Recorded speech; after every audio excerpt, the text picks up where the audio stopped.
안녕하세요. 돈을 복사하는 남자 돈복남입니다.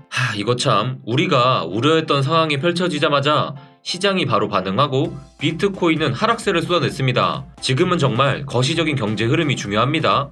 오늘 브리핑도 잘 참고하시고요. 대응 잘 하시길 바라겠습니다. 그럼 시작합니다. 푸틴 대통령은 우크라이나 동부의 두 지역 루안스크와 도네츠크의 독립을 인정했습니다. 두 지역은 러시아의 지원을 받는 분리주의자들이 주로 장악하고 있던 지역입니다.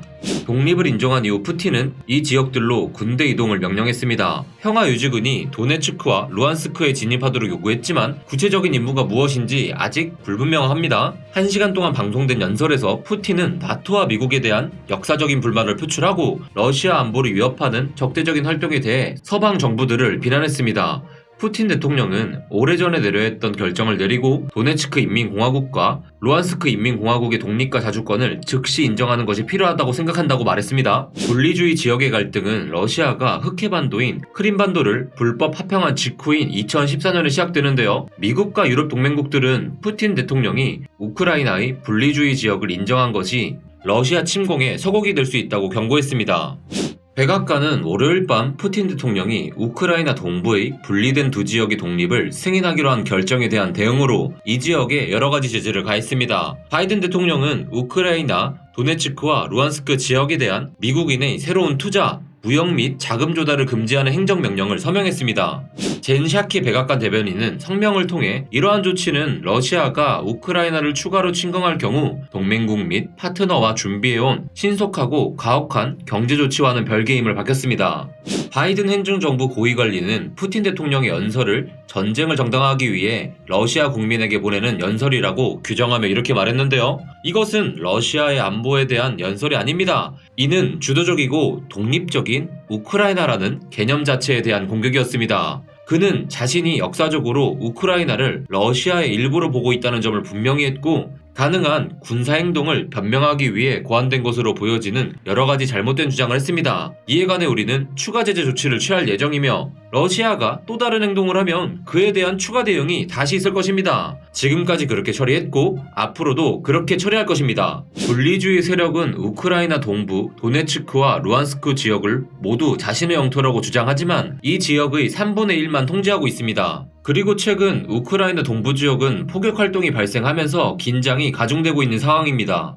러시아와 우크라이나 간의 긴장이 고조됨에 따라 전 세계 증시도 하락을 이어가고 있습니다. S&P 500 선물은 1.7%, 나스닥 선물은 2.2% 하락했습니다. 아시아 주식도 0.5% 이상 하락했고 일본 니케이는 2%가 넘게 급락했습니다.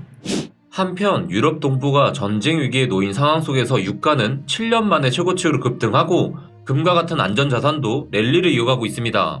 유럽은 수백만 가구의 난방, 전력 생산 및 발전소 운영에 있어 러시아의 천연가스에 의존하고 있습니다. 우크라이나 국경을 따라 군대가 직결되면서 러시아에 대한 대륙의 과도한 에너지 의존도가 우려되는 상황입니다. 만약 러시아의 전쟁으로 인해 유럽으로의 가스 공급이 중단되게 되면 이미 높은 가스 가격이 폭등할 수 있다고 전문가들은 우려하고 있습니다. 안 그래도 지금 인플레이션 때문에 빨리 금리 인상해야 하고 여러 차례 인상할 거란 이야기들이 많죠. 이러한 상황은 시장에 계속해서 충격을 줄 수밖에 없습니다. 비트코인은 39,000달러를 소박하지 못함에 따라 말씀드린 36,000달러대까지 후퇴가 일어나고 있습니다. 현 위치에서 반등이 일어난다면 저점을 높여가는 좋은 그림이 만들어지겠지만은 현재는 하락 추세가 더 강하기에 시장에 강한 호재가 발생하지 않는다면 36,000달러대를 지지받지 못할 가능성이 좀 더 높아질 수 있어요. 그러면 현 시점에서는 36,000달러보다 지지가 더 중요한 것은 33,000달러대까지 후퇴를 했을 때 지지를 받을 수 있느냐는 거죠. 33,000달러에서 반등이 일어난다면 쌍바닥 패턴을 만들 수 있지만 33,000달러가 깨지게 되면 저점을 다시 낮추게 됨으로써 28,000달러 선이 또다시 위협받을 상황이 펼쳐지게 됩니다.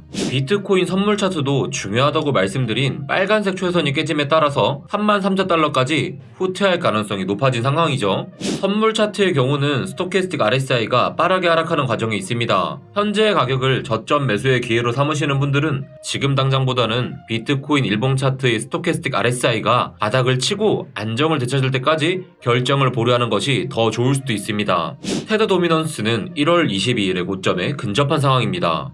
작년 7월 말의 경우는 5%의 일시적인 돌파 이후에야 시장의 반등이 나왔는데 지금의 추세라면 이번에도 테더 도미넌스가 일시적이라도 5%를 돌파할 수 있게 됩니다. 크립토 공포 탐욕 지수는 또다시 극단적 공포 상태를 보이기 시작했습니다. 비트코인이 33,000달러대까지 후퇴한다면 공포 탐욕 지수는 다시 10 근처까지 떨어질 수 있게 되는 상황입니다. 그리고 여러분들, 또다시 중요한 옵션 만기가 다가오고 있습니다. 다가오는 2월 25일 금요일에도 상당히 많은 양의 옵션 물량이 만기가 됩니다. 그나마 조금 다행스러운 건요, 25일에 만기되는 옵션의 경우 현 시점에서 파악되는 맥스페인의 가격은 40,000달러입니다. 현재의 가격보다 더 높은 가격대를 형성하고 있다는 점에서 반등을 기대해볼 만도 하지만 일반적으로 옵션 거래에 엑스페인으로 인한 가격 변동은 하락 중일 때보다 상승 중일 때 더 많이 일어난다는 점도 고려할 필요가 있습니다. 해외 인플루언서들이 시장을 보는 관점도 함께 확인해 보겠습니다. 8만 팔로워를 보유한 매드맥시의 트윗인데요. 3,000달러와 4,000달러대 1,000달러를 외치던 곰 세력들이 이제는 2만 달러를 말한다. 분명 그들은 학습 능력이 없는 듯하다. 그들은 조만간 또다시 크게 혼날 것 같다고 얘기합니다. 2019년에도 하락론자들은 1,000달러를 부르짖었죠. 이제 그 사람들이 2만 달러를 논하고 있습니다. 여러분들은 어떻게 생각하시나요? 여러분들에게 제가 조언 드리는 말이 있죠. 무서울 때는 무엇을 해라? 줌아웃을 해라. 엑시가 말합니다. 내가 강세장이라고 말하는 이유다. 심플하지? 줌아웃을 해볼까요? 2015년 5월부터 꾸준한 우상향 트렌드는 깨지지 않았습니다. 물론 2020년 코로나 팬데믹 상황은 제외하고요. 지금도 이 추세선의 지지를 잘 받고 있는 상황입니다. 23만 팔로워의 블러드굿의 트윗입니다. 또 비트코인에 관한 드라마야. 비트코인은 2주 정도 더 지속될 수 있는 아름다운 축적 범위에 있으며 그 이후에 새로운 임펄스업을 기대할 수 있다라고 말합니다. 쉽게 말씀드리면요, 이 친구는 한 번 더 큰 상승을 바라보고 있네요.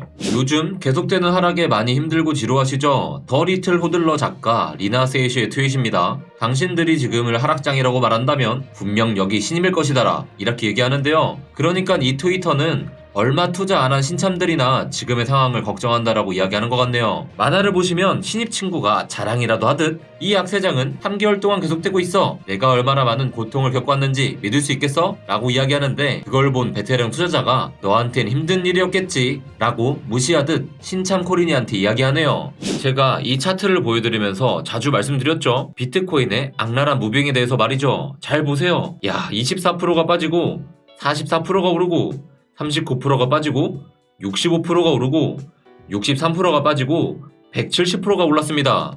근데 모두 지나서 보면 한 점일 뿐이다. 그리고 비트코인은 계속 꾸준한 우상향을 했습니다. 여러분들에게 무조건 존버해라, 버텨란 이야기가 아닙니다. 계속 말씀드리지만은 이 시장에 대한 확신이 없으시다면 데드캣 바운스던 기술적 반등이던 그게 나올 때 깔끔하게 털고 나가시면 됩니다. 이 시장에 대한 믿음이 있으시다면 계속해서 학습하며 이겨내시길 바랍니다. 내일 아침 라이브 방송에서 뵙겠습니다. 감사합니다.